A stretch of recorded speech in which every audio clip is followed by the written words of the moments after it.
what is it about the Liberals? It always seems to take a resounding defeat to wake them up to where it all went wrong.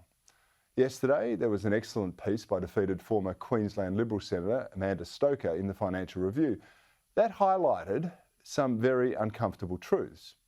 Today, it's former Prime Minister Scott Morrison, with the clarity of defeat allowing him to use the rear-view mirror to highlight exactly what went wrong. Unfortunately, I've been through this too many times before.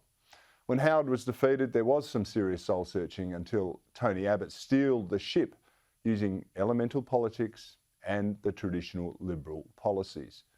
Then, when in government, the regular agenda that people voted for, it got watered down by the wets and the government lost narrative and traction. Around then, you had the hapless Turnbull hijacking the ship of state, and he floundered about until he managed to eke out the narrowest of victories.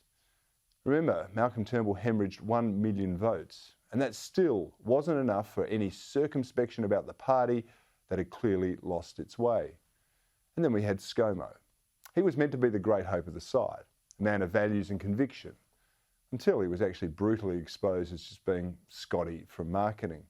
A truer moniker has never been used, I don't think, except maybe for the inspired Peter Credlin's Mr Harbourside mansion that she coined to describe the out-of-touch Turnbull. In any event, Morrison's leadership was a dud, as he chased one marketing pitch after another with no framework or overarching narrative as to what his government was actually all about. And now he's blaming National Cabinet and COVID for his government's defeat. Well, smarter political players called out the abomination of National Cabinet very early in the piece. I have to tell you, it wasn't a partisan issue either.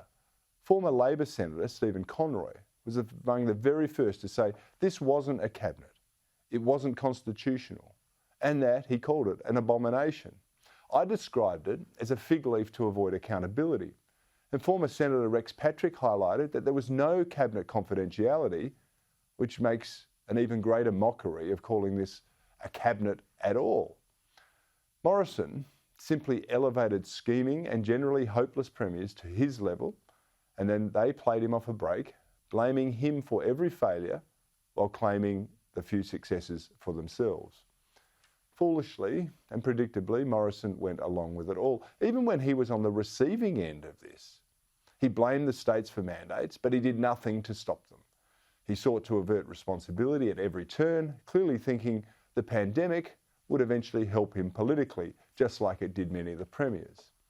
Again, the wiser political heads knew that what people thank you for at one point in politics, they will blame you for later on. They love JobKeeper, for example, but of course then they blamed the government, the Morrison government, for the debt. They enjoyed rental holidays, unless of course you're a landlord and you realise that a Liberal government had turned property rights on their head.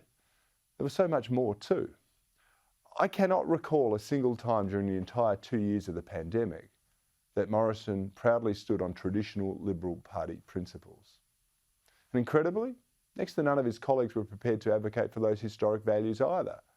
A few spring to mind. Senators Rennick, Antic and Canavan are just some who did. There were others, of course, but not very many of them. Instead, most of them just went along with whatever was put forward, no matter how damaging it was to the underlying ethos that's meant to form the basis of the coalition. And only now that many of them have lost their jobs and that they've been turfed from government, do the Liberals appear to have learned their lesson. The problem is they likely haven't. I'd wager it's another case of we will be better in opposition than we were in government because in opposition we know what we stand for. Well, as a former Liberal Party member, I know there are many like me who are mightily sick of that approach. If you can't be your best selves in government, what is the point of electing you? That's something I hope Peter Dutton has at the front of his mind as he looks to build a credible alternative government.